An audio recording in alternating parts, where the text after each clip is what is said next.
Hamba Tuhan, Teresa Newman atau Therese Neumann adalah seorang mistikus, stigmatis, visioner, serta korban jiwa Katolik.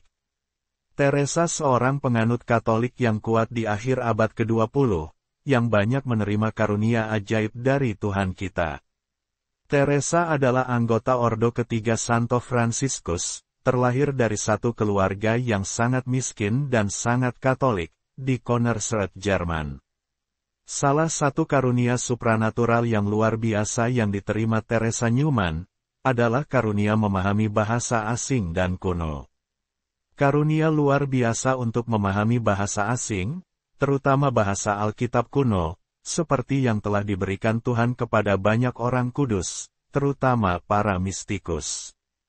Selama ekstase sengsaranya, di mana Teresa menyaksikan secara berurutan adegan peristiwa, mulai dari Yesus berdoa di Taman Getsemani, hingga peristiwa kebangkitannya. Teresa tidak hanya melihat secara mistis adegannya, tetapi ikut merasakan secara fisik, kesakitan yang luar biasa, yang ditanggung oleh Yesus selama penyiksaan, masa sengsara sampai penyaliban, hingga kematiannya serta kebangkitannya. Teresa juga menerima karunia memahami 4 bahasa kuno, yang umum digunakan Kristus pada masanya, yaitu, bahasa Latin, bahasa Ibrani, bahasa Yunani dan Aram, termasuk bahasa Aram dituturkan dalam dialek yang tercampur dengan kata-kata Yunani. Teresa hanya berpendidikan hingga kelas 7, tidak berbicara, atau memahami bahasa lain selain bahasa Jerman. Kepada teman-teman dekatnya, dia berbicara dalam dialek Oberpfalz Bavaria. Seperti yang dia tulis dalam buku hariannya, keinginan terbesarnya adalah menjadi misionaris religius di Afrika. Tapi sangat disayangkan, ada banyak peristiwa yang dialaminya, yang menghalangi keinginan untuk mewujudkan impiannya. Pada tahun 1918, selain adanya rentetan peristiwa kecelakaan, dia juga mengalami berbagai macam penyakit. Mulai dari pecahnya Perang Dunia Pertama, peristiwa kebakaran yang membuatnya cedera tulang belakang yang parah. Kecelakaan kerja, mengalami jatuh beberapa kali, yang akhirnya membuat kakinya lumpuh, matanya buta dan sakit-sakitan. Kehidupan Teresa Newman berubah secara drastis, setelah mengalami pemulihan ajaib. Dia sembuh secara ajaib dari kelumpuhan dan pulih dari kebutaan, yang dia alami sejak di usianya 25 tahun. Beberapa tahun kemudian, dia menerima karunia 9 luka suci stigmata, kemudian menjalani puasa mistis selama 36 tahun, hingga sampai kematiannya. Satu-satunya makanan yang dimakannya selama berpuasa adalah hosti Ekaristi Kudus. Dengan alasan inilah, yang berwenang Nazi selama Perang Dunia, menarik kartu jatah makanannya. Tetapi mereka memberinya jatah sabun 2 kali lipat, untuk membasuh cuciannya yang basah karena darah, dari luka stigmata pada setiap hari Jumat. Hitler sangat takut pada Teresa, dan memberi perintah, jangan sentuh dia. Teresa adalah sebuah fenomena ajaib di abad 20, dari Tuhan kita. Karunia ajaib ini disebut sebagai salah satu keajaiban Katolik yang tidak terbantahkan. Bagaimana kisah selanjutnya? Mari kita ikuti kisahnya berikut ini. Teresa Newman lahir pada hari Jumat Agung, tanggal 8 April tahun 1898, di desa kecil Konnersreuth, Bavaria, Jerman. Nama Teresa diambil dari nama orang kudus, Santa Teresa dari Avila, seorang mistikus luar biasa dan reformis Karmelit. Teresa merupakan anak sulung dari 10 bersaudara, dari pasangan seorang penjahit, Ferdinand Newman dan Anna Negril-Meyer. Dia dibaptis 2 hari sesudah kelahirannya, yakni pada tanggal 10 April tahun 1898, di gereja paroki Saint Laurentius di Konnersreuth. Teresa tumbuh dalam kondisi sederhana, hidupnya terbatas hanya pada bekerja di rumah. Dia tidak mempunyai banyak waktu untuk bermain, karena mereka hidup di pertanian kecil. Ketika ayahnya bekerja di toko penjahit, di rumah, dia membantu pekerjaan orang tuanya. Pendidikan yang diberikan orang tua kepada anak-anak mereka adalah pendidikan yang sangat Katolik. Teresa dengan senang hati dan rela tunduk pada pengasuhan orang tuanya yang ketat, yang juga baik ini. Catatan gereja dan sekolah mengidentifikasi Teresa kecil sebagai orang dengan kecerdasan dan pencapaian biasa, dengan nilai rata-rata. Dapat dikatakan bahwa, satu hal yang luar biasa dari dia adalah kesalehannya, ketenangannya, dan tidak mencolok. Keluarganya dalam keadaan miskin, memiliki sebuah peternakan kecil, untuk membantu menambah penghasilan Ferdinand, sebagai penjahit. Beruntung Teresa sebagai anak sulung, kuat dan mampu membantu orang tuanya dalam merawat adik-adiknya. Pada tanggal 18 April tahun 1909, di usianya yang ke-11, Teresa menerima komuni kudus pertama. Teresa terpaksa menjaga dan merawat adik-adiknya, ketika ayahnya dipanggil ke dinas militer, selama Perang Dunia Pertama. Ini membuat Teresa harus menunda niatnya untuk menjadi misionaris. Sejak tahun 1904 hingga 1911 ia bersekolah di sekolah dasar. Dia termasuk siswa yang bersemangat dan berkelakuan baik.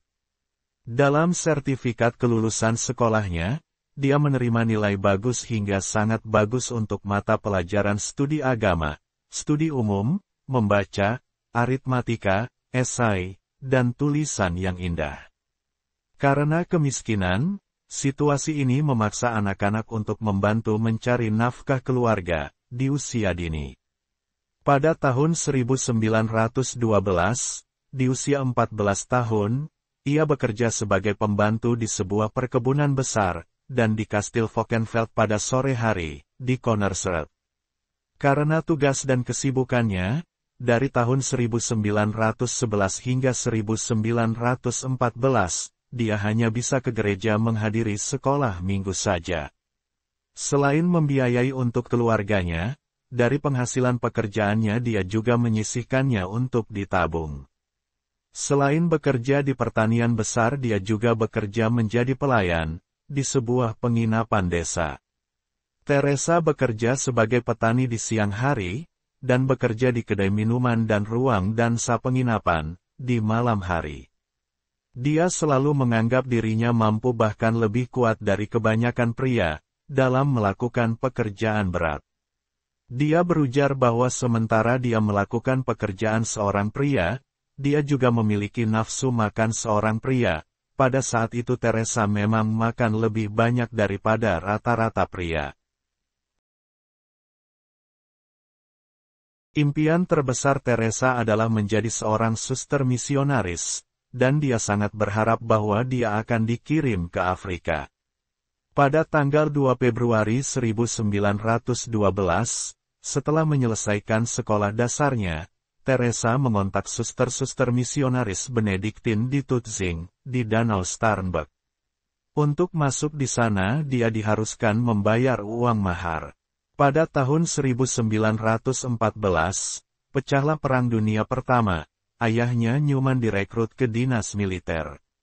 Dia berjanji menunda keinginannya untuk bergabung di biara menjadi misionaris, sampai ayahnya pulang dari dinasnya. Pemilik pertanian, juga direkrut ke dinas militer selama perang. Teresa mengambil alih fungsinya jadi kepala pertanian.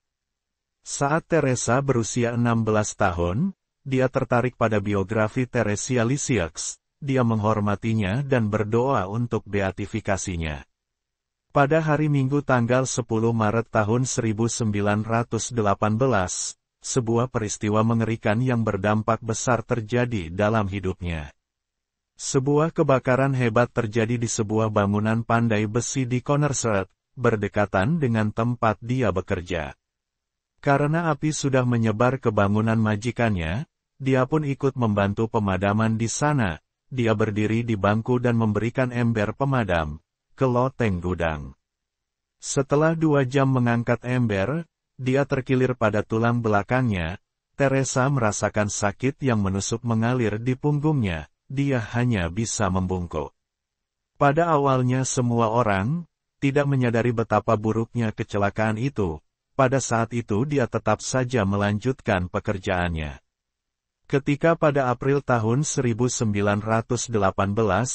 ketika dia ingin mengambil sekarung kentang dari ruang bawah tanah, dia jatuh di tangga, bagian belakang kepalanya terbentur batu, dia pun terbujur pingsan. Pada tanggal 1 Agustus tahun 1918, dia jatuh lagi dari tangga, saat mengangkut pita berkas. Dia merasakan kram di punggungnya, kini muncul gangguan penglihatannya.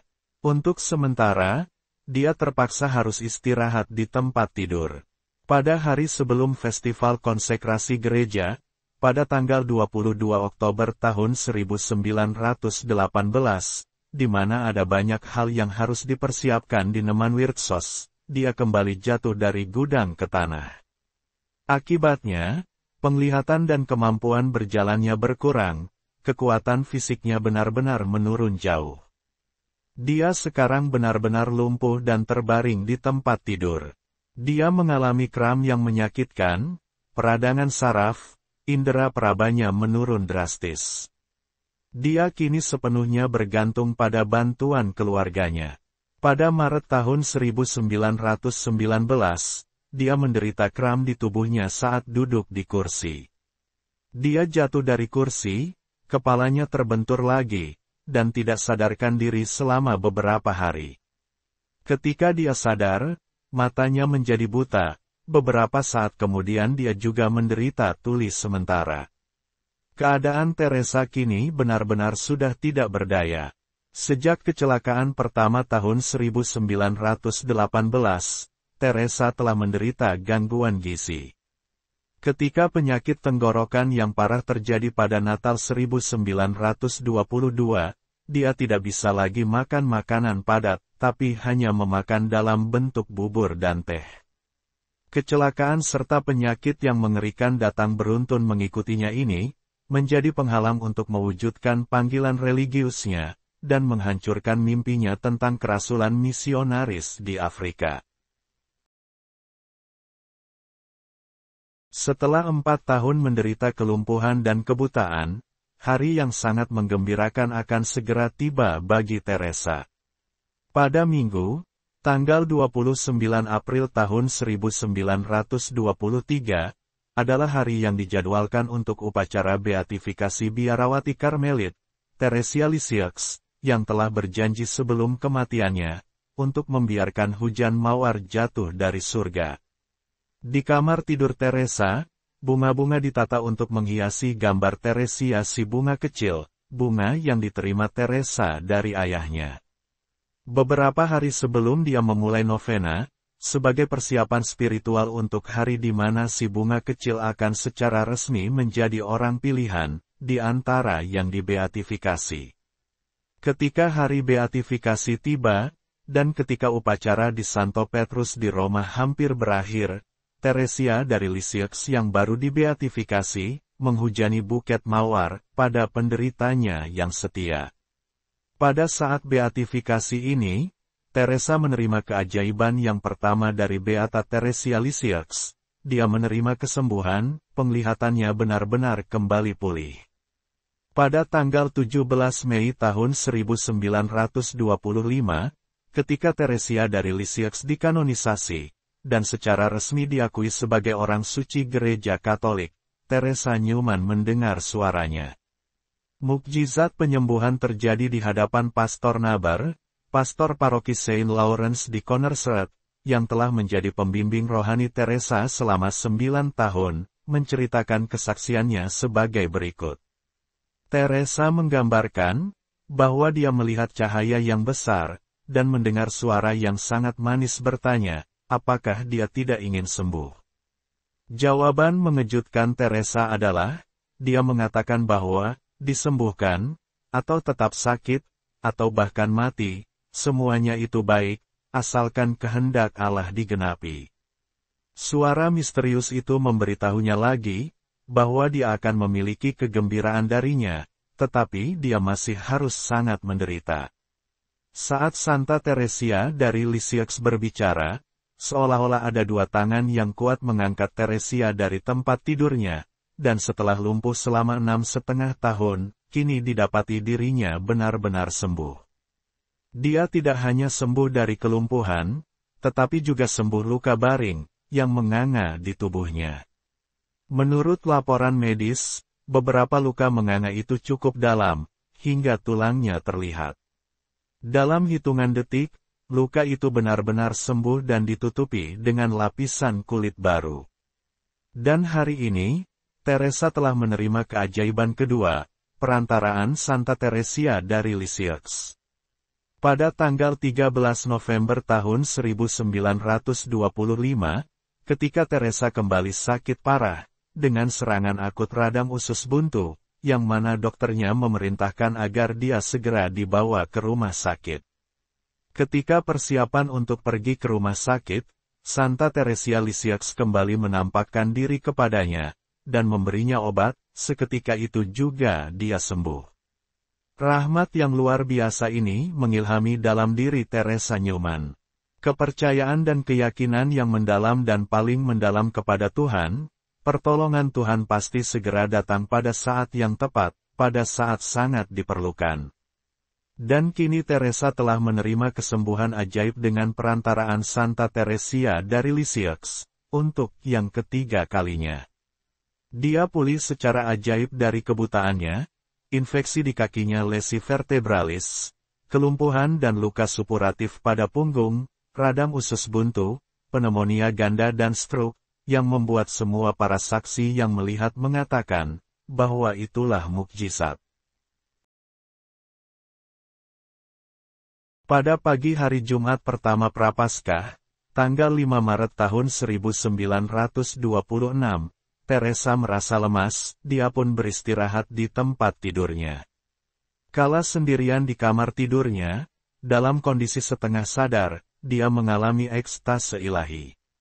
Saat Teresa berbaring di tempat tidur dalam penderitaannya, tiba-tiba dia melihat Sang Penebus Ilahi, di Taman Getsemani. Saya melihatnya berlutut di tanah, dan saya melihat segala sesuatu di taman itu, pepohonan, batu-batuan, dan juga ketiga murid. Mereka tidak sedang tidur, tetapi dalam posisi duduk, bersandar di sebuah batu. Mereka tampak sangat kelelahan. Tiba-tiba saya merasakan sakit yang hebat di sisi saya, sehingga saya pikir, saat terakhir saya telah tiba. Kemudian saya merasakan sesuatu mengalir di tubuh saya, ternyata itu adalah darah. Darah terus-menerus menetes hingga menjelang siang pada hari berikutnya. Teresa merasa sangat lemah, sehingga dia hampir tidak tahu di mana dia berada. Pada hari-hari berikutnya, dia melihat gaun tidurnya berlumuran darah di sisi kirinya. Dia menemukan bahwa darah itu berasal dari luka, yang berada sedikit di atas jantungnya. Karena tidak ingin membuat orang tuanya semakin cemas, dia memutuskan untuk tidak memberitahu siapapun tentang luka itu, karena dia yakin bahwa luka itu akan segera sembuh dengan sendirinya. Dia berhasil membersihkan sisinya, dan kemudian dia menyembunyikan kain berdarah itu di bawah kasur tempat tidurnya.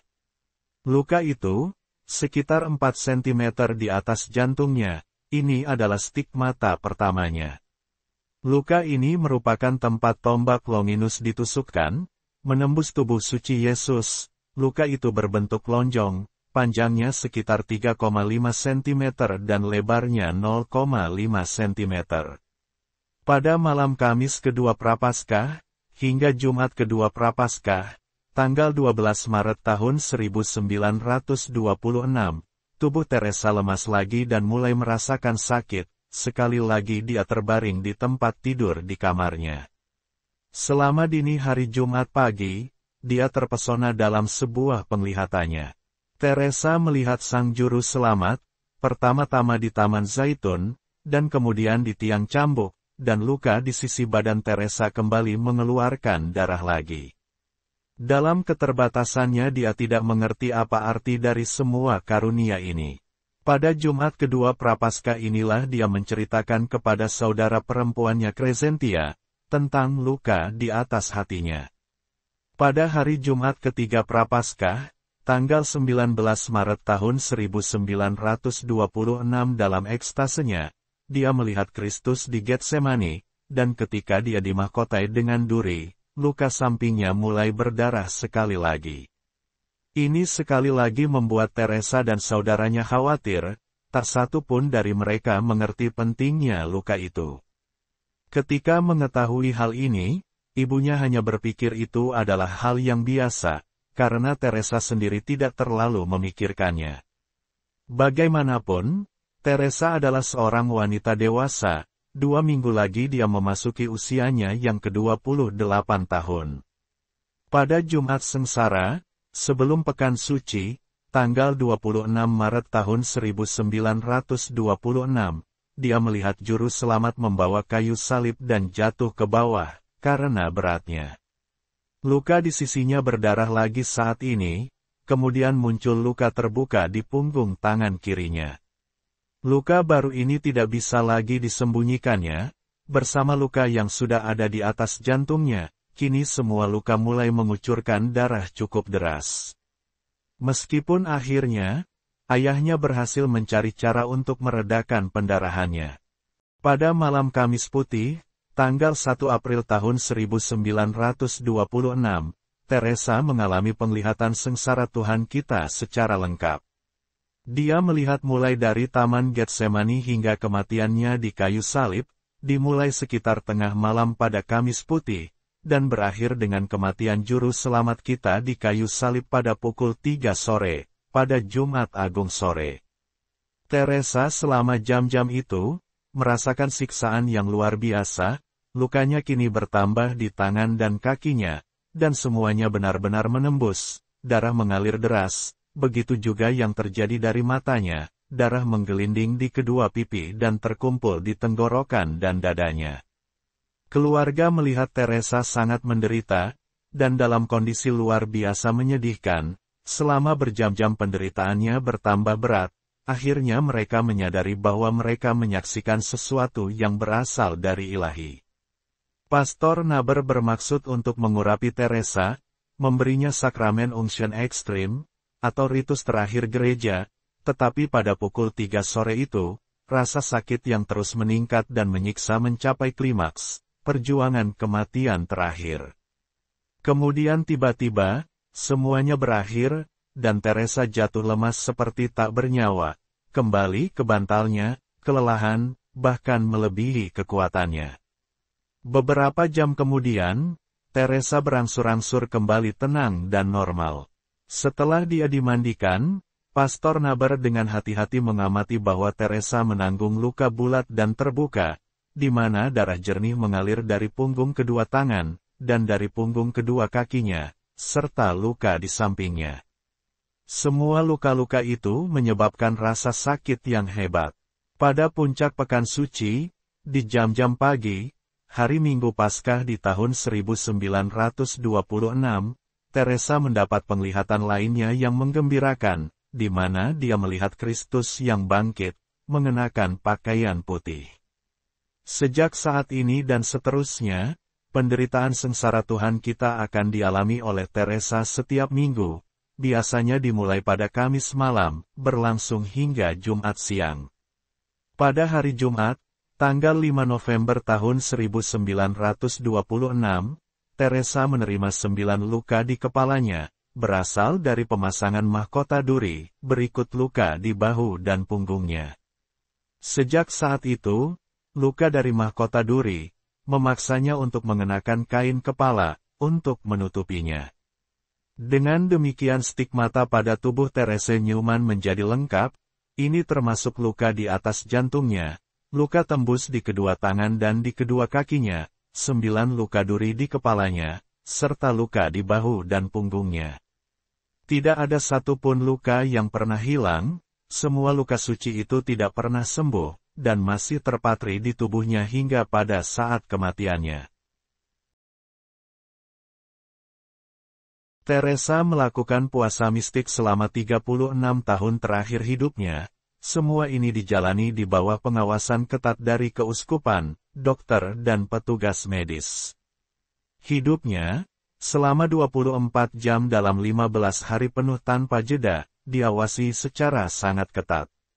Pada tanggal 30 September tahun 1927, pada peringatan kematian Santa Teresia Lisieux, Santa menampakkan diri kepada Teresa dan mengatakan kepadanya bahwa, selanjutnya dia akan hidup sepenuhnya dari Ekaristi, dan tidak membutuhkan makanan duniawi lagi.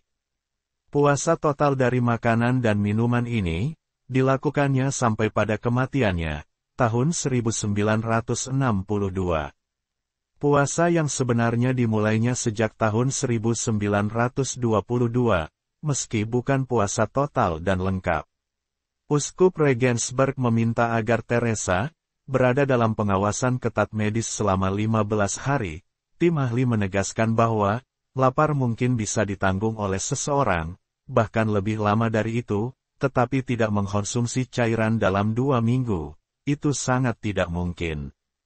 Dari tanggal 14 hingga tanggal 28 Juli tahun 1927, berdasarkan arahan Dr. Seidel, Teresa diawasi ketat di rumahnya oleh 4 suster Mollesdorfer, anggota ordo perawat yang sudah diambil sumpahnya. Arahannya sangat ketat dan cermat, Teresa tidak boleh ditinggalkan sendirian sesaat pun, siang atau malam, baik di rumah, di gereja, atau dimanapun. Para suster harus memandikan Teresa, hanya dengan kain lembab. Air untuk kumur sebelum dan sesudah diberikan harus diukur, dipastikan tidak ada yang tertelan. Hosti harus diukur sebelum diberikan, agar mudah ditelannya. Dilakukan penimbangan badan berkala, pemeriksaan denyut nadi dan suhu badan, pemeriksaan darah selama ekstasi di hari Jumat, dan dibandingkan dengan apusan darah dari daun telinga yang diambil pada hari lain. Menurut suplemen Minkner Medizinische Wochenschrift, nomor 46, 1927, petunjuk tersebut bahkan mensyaratkan bahwa semua ekskresi, urin, muntah, dan tinja, harus dikumpulkan, diukur, dan ditimbang dan segera dikirim ke dokter untuk dianalisis. Profesor Ewald dari Erlangen, seorang yang rasional, menjelaskan tentang pengawasan ini bahwa, aturan ini adalah aturan yang paling ketat dan super teliti, dengan perhatian penuh, terutama pada masalah asupan selama pengamatan. Profesor itu mengklaim bahwa, stigmatis seharusnya menurunkan berat badan dengan cepat. Dia memang kehilangan beratnya 3 hingga 8 pon, dalam beberapa hari setelah hari-hari ekstasi, tetapi berat badannya kembali bertambah, dalam periode waktu yang sama. Tanpa ada asupan makan atau minum, pada akhir pengamatan, berat badannya tetap sama, seperti sebelumnya. Menurut Dr. Ewald bahwa, untuk bernafas saja seseorang butuh sekitar 400 gram air setiap harinya, ditambah kebutuhan air untuk darah, keringat dan lainnya, tanpa asupan cairan, Teresa seharusnya sudah mengering seperti mumi. Tapi nyatanya dia masih terlihat segar dan lincah, memiliki air liur, dan selaput lendir yang lembab hingga saat itu. Dia tetap bergerak, berbicara, membaca, menulis surat, berkeliling, tapi berat badan tetap bertambah. Ini semua tidak dapat dijelaskan secara rasional. Dr. Seidel pengawas Teresa sejak lama, pada tanggal 15 April tahun 1929, dia bersaksi di bawah sumpah di pengadilan Munich, bahwa sejak stigmatis, September tahun 1926, tidak ada kemungkinan Teresa mengambil makanan, minum cairan atau asupan apapun, selama 15 hari periode observasi. Teresa pernah ditanya, bagaimana mungkin dia bisa hidup hanya dengan Ekaristi saja? Jawabannya adalah, Juru Selamat dapat melakukan segala sesuatu. Bukankah dia mengatakan bahwa, dagingku adalah makanan yang nyata, dan darahku adalah minuman yang benar. Teresa diberi banyak penglihatan tentang Tuhan kita. Dia juga diperlihatkan kehidupan duniawi Tuhan kita secara rinci, dari peristiwa kelahirannya, hingga kebangkitannya. Dia sering dikunjungi oleh Bunda Perawan Maria, oleh para orang suci, dan oleh para malaikat. Berikut ini, sedikit catatan dari sekian banyak karunia ajaib yang berkaitan dengan seorang Teresa Newman. Yang pertama, suatu hari seorang pria yang mengenakan pakaian formal seorang uskup datang ke Konnersreuth, mengunjungi Pastor Naber dan Teresa. Pastor Naber menyambut sangat ramah kepadanya, tetapi ketika Teresa masuk ke ruangan, dia segera menyadari bahwa orang ini bukanlah pria dengan tangan yang ditahbiskan. Dia dengan tegas mengusirnya untuk keluar, dan menyebutnya, "Kamu seorang penipu." Pria itu kemudian ditangkap oleh polisi, karena terbukti menipu untuk mendapatkan uang dengan dalih palsu.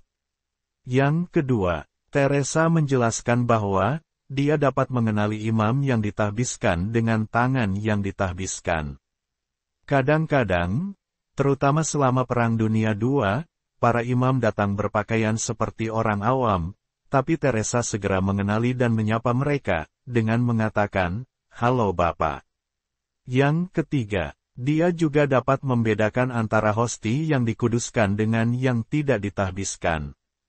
Dia mampu mengenali kehadiran sakramen Maha Kudus di sebuah gereja, meski berjarak sejauh 1 mil. Yang keempat, Teresa juga mampu melihat kehadiran Tuhan kita pada sakramen kudus. Pastor Naber bertanya kepadanya di beberapa kesempatan tentang tempat-tempat baru yang belum dikenalnya. Apakah sakramen Maha Kudus hadir di sana? Jawabannya selalu segera dan pasti. Setiap kali dia mendekati sakramen Maha Kudus, baik di tabernakel gereja Katolik atau sedang dibawa oleh seorang imam yang mendapat panggilan, Teresa merasakan sakit pada luka stigmatanya, berhenti untuk sementara. Yang kelima, Teresa juga bisa mengetahui bahwa seseorang atau umat, yang telah menerima komuni kudus, meski hanya dalam jangka waktu tertentu. Yang keenam, mukjizat mengenali sesuatu dari mana asalnya. Suatu kali ketika Teresa sedang ekstase, seorang imam Benediktin bersama pengunjung lain, datang ke rumahnya. Setelah mereka memasuki ruangan, Teresa memanggil biarawan itu untuk mendekatinya. Kemudian dia mengulurkan tangan dan menggenggam relik yang ada pada Benediktin tersebut. Setelah memegang relik itu dekat dengan hatinya, dia menciumnya, dia menjelaskan bahwa relik itu adalah peninggalan salib sejati Yesus. Teresa mengidentifikasinya sebagai partikel dari bagian bawah salib, dekat dengan paku yang menembus kaki Sang Juru Selamat. Selama dia mengidentifikasi relik tersebut, sakit di lukanya berhenti sementara. Yang ketujuh. Pada kesempatan lain ketika Teresa sedang dalam ekstase, dia meminta seorang imam yang berkunjung untuk menunjukkan rosarionya. Ketika imam itu menyerahkan kepadanya, dia menciumnya dengan penuh hormat, lalu menjelaskan bahwa rosario ini pernah digunakan oleh Beato Crescentia dari Kaufbeuren, Bayer. Imam itu tahu sejarah rosario khusus ini, memang sama persis seperti yang dinyatakan Teresa. Yang kedelapan, pada suatu kesempatan seorang pria membawa peninggalan dari Italia. Teresa tertarik oleh peninggalan itu, dia segera menjelaskan bahwa itu dari seorang suci di surga, yang mengenal Bapa Suci dengan sangat baik. Dia juga menceritakan nama orang suci itu, adalah Contardo Verini, yang sama sekali tidak dikenal di Jerman, termasuk hubungannya dengan Bapa Suci, yang hanya diketahui oleh beberapa orang yang dipercaya. Ada satu hal lain lagi yang menarik, ada satu berkat yang bisa membawa Teresa keluar dari ekstasi sengsaranya. Berkat itu adalah, jika seorang imam Katolik atau seorang uskup hadir di tempat itu. Dia akan menanggapi berkat itu dengan kata-kata, "Terima kasih kepada Tuhan," atau kepada Bapa, atau kepada Yang Mulia. Ada banyak karunia mistik yang diterima oleh Teresa Newman dari Tuhan kita, seperti luka suci stigmatis, membaca hati, penglihatan hidup Tuhan selama di bumi, pertemuan dengan orang-orang kudus, berkorban dalam penderitaan, penyembuhan, ekaristi, puasa mistis, dan banyak lagi. Tapi ada satu karunia supranatural yang luar biasa yang terkenal dan diuji secara ilmiah, yaitu karunia supranatural untuk memahami bahasa asing dan kuno, terutama bahasa Alkitab kuno atau bahasa yang dipakai pada zaman Yesus. Selama ekstase sengsara, di mana Teresa tidak hanya melihat, tetapi secara fisik berpartisipasi dengan cara yang mistis, dia mendengar 4 bahasa yang umum digunakan selama zaman Kristus yaitu, bahasa Latin, bahasa Ibrani, bahasa Yunani dan bahasa Aram yang dituturkan dalam dialek yang bercampur dengan kata-kata Yunani. Teresa mampu mengenali dan bisa mengulanginya kembali setelah dia sadar, dan kembali ke kehidupan normal. Teresa yang bersekolah hanya sampai kelas 7 saja, dia tidak berbicara atau memahami bahasa lain selain bahasa Jerman. Kepada teman-teman dekatnya, dia berbicara dalam dialek Oberpfalz, wilayah tertentu di Bavaria di mana Konnersreuth berada. Banyak sarjana terkenal dari bahasa Oriental dan Perjanjian Lama mengunjungi Teresa untuk menguji kebenaran pengetahuan Teresa tentang bahasa. Namun demikian, memang sulit untuk menemukan sarjana yang memenuhi syarat untuk mewawancarai Teresa. Tidaklah berlebihan untuk mengatakan bahwa dalam banyak kasus, dia tahu lebih banyak tentang bahasa-bahasa kuno dan banyak detail lain, daripada para sarjana yang mengujinya. Beberapa orang terkenal yang membantu secara ekstensif dalam verifikasi dan klarifikasi kemampuan berbahasa Teresa, seperti Pendeta Profesor Dr. Woods, seorang imam, Profesor Bahasa Oriental dan Perjanjian Lama di Catholic College, Eichstätt Bavaria, Profesor Bauer dari Halle, seorang ahli non-Katolik dalam bahasa Oriental, dan berikutnya Prof. Wesley dari Wina, seorang non-Kristen, yang juga seorang sarjana bahasa-bahasa ini. Dr. C. Wesley, orientalis Wina dan ahli papirus, membicarakannya pada pertemuan Leo Gesellschaft di ibu kota Austria. Dia menceritakan bagaimana Dr. Gerlich, Dr. Woods, dan Dr. Johannes Bauer, Profesor Filologi Semit di Universitas Halle, telah mengamati dan mempelajari, masing-masing secara independen dari yang lain, semua materi Aram yang disiapkan oleh Teresa.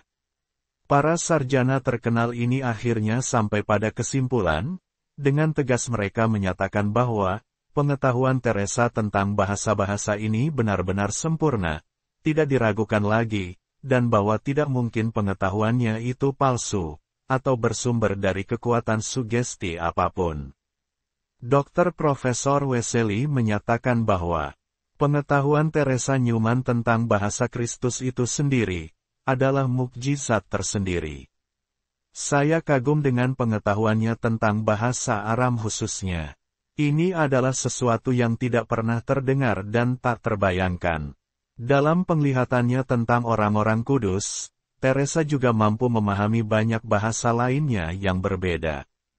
Orang-orang kudus berbicara dalam bahasa ibu mereka, namun Teresa mampu memahami mereka dengan benar. Tidak pernah ada kendala bahasa dengannya.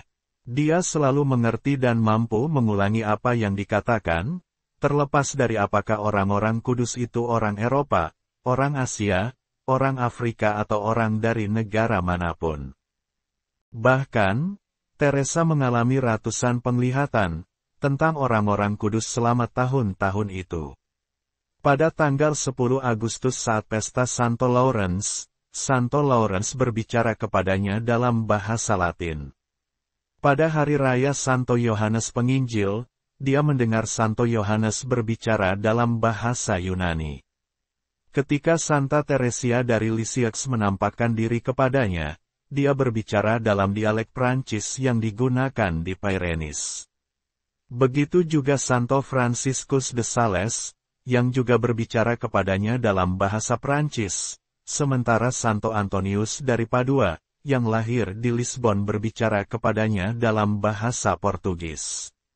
Santo Fransiskus dari Assisi, berbicara dalam bahasa Italia, dan Santa Teresa dari Avila, berbicara dalam bahasa Spanyol.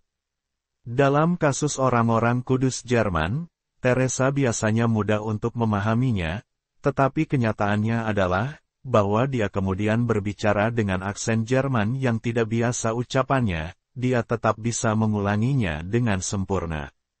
Seiring berjalannya waktu, Juru Selamat menambahkan aspek yang sangat istimewa pada karunia ini, dengan mengizinkan Teresia mendengar orang-orang kudus berbicara kepadanya dalam dialek Jermannya.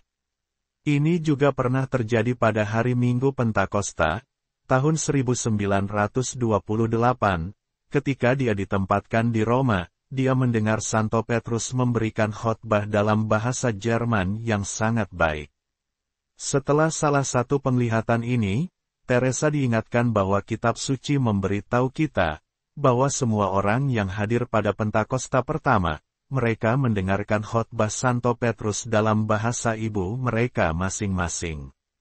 Berbicara tentang penampakan Santa Perawan Suci kepada Santa Bernadette Soubirous di Lorda, yang dilihat Teresa dalam salah satu penglihatannya, kata-kata perawan terberkati kepada Santa Bernadette tidak terdengar dalam bahasa Latin, atau dalam sastra Prancis, atau Spanyol, tetapi dalam dialek Pyrenees, di mana penampakan Lorda terjadi.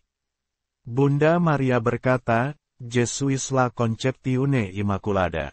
Aku adalah konsepsi tak bernoda. Direktur spiritual Teresa, Pastor Naber, tidak dapat menjelaskan hal ini, tetapi saat membaca buku tentang Lorda, dia mengetahui bahwa kata-kata itu dalam bentuk ucapan yang lazim di Prancis Selatan.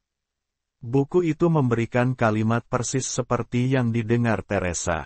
Teresa diberi banyak karunia mistis yang luar biasa lainnya, termasuk berpuasa sepenuhnya tanpa makanan, selama lebih dari 36 tahun dan hidup semata-mata dari Ekaristi, juga pengakuan relik, benda-benda yang diberkati, imam dan Ekaristi kudus, bahkan ketika barang-barang atau orang-orang ini disamarkan atau disembunyikan hanya beberapa nama. Pada akhir 1950-an Teresa mulai mengalami masalah jantung. Seiring berjalannya waktu, dia mulai mengalami serangan jantung ringan.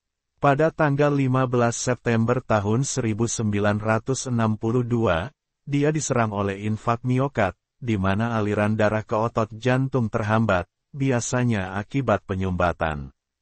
Pada hari kematiannya tanggal 18 September tahun 1962, ia menerima rahmat yang langka, yaitu menerima komuni yang ajaib. Hosti kudus tampak di lidahnya, Teresa menerima komuni, langsung dari Tuhan kita. Waktu itu adalah pukul 10.30 pagi, setelah penglihatan dan penerimaan Tuhan kita, Teresa sepenuhnya sadar, dan selama serangan dia masih bisa berbicara dengan saudara perempuannya Mari. Teresa tampak sangat tidak nyaman, dan jelas bahwa perjuangan maut sedang berlangsung. Mari sangat khawatir dan segera memanggil Pastor Naber. Ketika dia melangkah masuk ke ruangan, Teresa Neumann telah mempersembahkan jiwanya yang kudus, kepada Tuhan dan Sang Juru Selamat kita, Yesus Kristus yang terkasih. Pendeta Connersrud pada saat itu, Pastor Skuman, melakukan ritus unction ekstrim. Tidak ada seorang pun di ruangan itu yang benar-benar percaya, bahwa Teresa sudah mati. Dia telah meninggal lebih dari 100 kali kematian dalam hidupnya, dan berkali-kali semua orang mengira dia sudah sampai pada kematiannya. Lilin-lilin juga sudah sering dinyalakan pada kesempatan seperti itu, karena dia tidak ada denyut nadi, tidak ada pernapasan, juga tidak ada detak jantung. Dia sudah sering dinyatakan meninggal oleh dokter. Namun, kali ini, setelah beberapa jam berlalu, mereka akhirnya memanggil 3 dokter, yang akhirnya menyatakan bahwa dia sudah benar-benar meninggal. Teresa Neumann dinyatakan meninggal dunia, pada tanggal 18 September tahun 1962, di usia 64 tahun. Dia disemayamkan selama 4 hari, terbaring di ranjang kematiannya. Ada ribuan orang datang, memberi penghormatan untuk terakhir kalinya. Teresa dimakamkan pada tanggal 22 September tahun 1962, di desa Connersreuth, diperkirakan dihadiri sekitar 7.000 orang. Para dokter diminta untuk mengawasi dan memeriksa tubuh Teresa, mulai Selasa, tanggal 18 September hingga Sabtu, tanggal 22 September sebelum peti mati ditutup untuk dimakamkan. Catatan medis setelah pemeriksaan akhir oleh para dokter adalah, tidak ada bau kematian, tidak ada bintik-bintik kematian, dan tidak ada kekakuan kematian, juga tidak ada napas, bibir Teresa tetap segar, dan lembab. Padahal menurut catatan menunjukkan bahwa, pada saat kematian Teresa pada hari Selasa hingga pemakamannya pada hari Sabtu, daerah tersebut mengalami gelombang panas, yang biasanya akan memicu pembusukan lebih cepat. Tapi kenyataannya setelah 5 hari disemayamkan, tubuhnya tetap baik seperti orang yang masih hidup, tanpa tanda-tanda ada kematian. Proses beatifikasi dan kanonisasi Teresa Neumann secara resmi dibuka pada tanggal 13 Februari tahun 2005, oleh Uskup Gerhard Mueller dari Regensburg, Jerman. Secara resmi Teresa menyandang gelar kehormatan oleh Gereja Katolik, sebagai hamba Tuhan. Demikianlah kisah hamba Tuhan Teresa Neumann, seorang mistikus dan stigmatis Katolik Jerman, yang menjadi salah satu keajaiban Katolik yang tak terbantahkan dan tidak bisa dibuktikan secara ilmiah.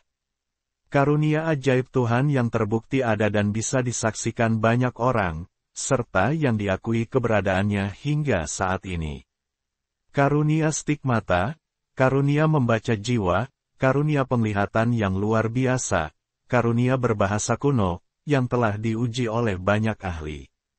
Karunia yang bisa disaksikan banyak orang, dibuktikan banyak imam, diuji banyak ahli. Inilah tanda karunia dan mukjizat Tuhan kita turun atas umatnya tanpa batas waktu dan batas tempat. Semoga pengetahuan ini bisa menambah kekuatan iman kita semua. Amin. Terima kasih sudah menonton. Untuk kelangsungan channel ini, jangan lupa subscribe, like jika menyukainya, share jika bermanfaat, dan komen. Tuhan Yesus memberkati. Amin.